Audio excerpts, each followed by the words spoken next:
ভাঙড়ে আইএসএফ ও তৃণমূলের সংঘর্ষে আহত উভয় পক্ষের বেশ কয়েকজন।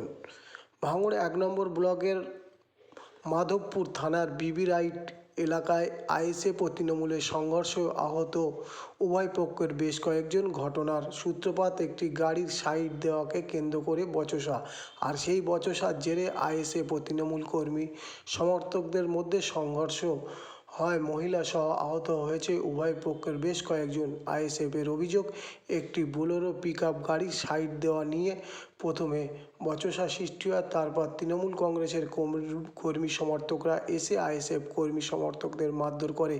ঘটনাস্থলে মাধবপুর থানার পুলিশ এসে আহতদের উদ্ধার করে প্রথমে নলমুড়ি প্রাথমিক স্বাস্থ্য কেন্দ্রে নিয়ে আসলে এক আইএসএফ মহিলা কর্মী সমর্থকের অবস্থা গুরুতর হওয়ায় তাকে আরজিকর হাসপাতালে রেফার করা হয়। বাকিদের নলমুড়ি প্রাথমিক স্বাস্থ্য কেন্দ্রে চিকিৎসার পর ছেড়ে দেওয়া হয়। ঘটনা ঘিরে চাঞ্চল্য ছড়িয়েছে ভাঙড়ের বিবি রাইট এলাকায়। তবে এই ঘটনা এখনও পর্যন্ত তৃণমূলের কোনো প্রতিক্রিয়া পাওয়া যায়নি।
প্রথম একটা গাড়ি সাইড করি নিয়ে একটু তর্ক বিতর্ক হয়েছে।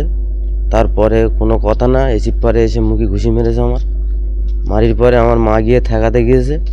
আমার মাকে হদ্দম মেরেছে। আবার ফের মানানি মানে পুরো শাড়ি মাড়ি সব ছিঁড়ে, সে দেখার হাল নেই। মোটামুটি তোমরা তো দেখলে সব।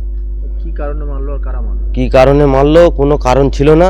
মোটামুটি আমার গাড়ি সাইড নিয়ে গল্প ছিল, এখানে পার্টি জড়িয়ে দিয়েছে। পার্টির লোক ডেকে আমাদের মারধর করলো।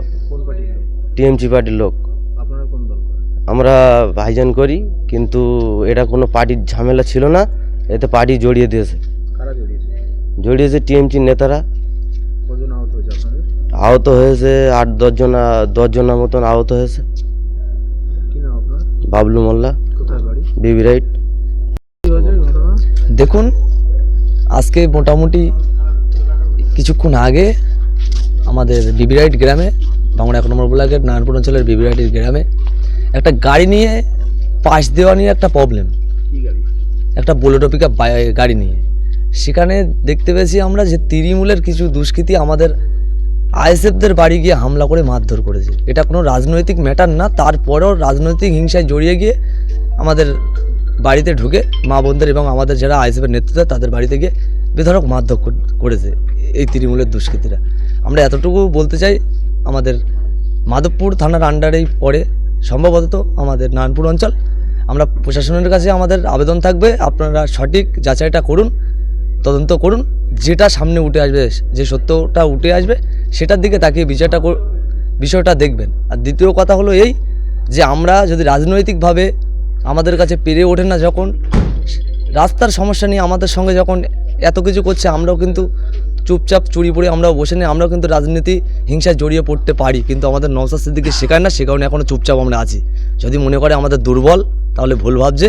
এরকম রাজনীতি, এরকম নোংরা রাজনীতি তৃণমূল বন্ধুদের যেসব ভাইরা আছে তাদেরকে বলবে এরকম নোংরামি রাজনীতি ছেড়ে স্বচ্ছ রাজনীতি করার জন্য।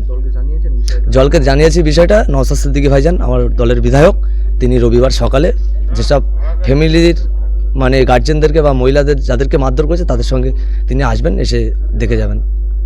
কি নাম আপনার? রাহুল মোল্লা।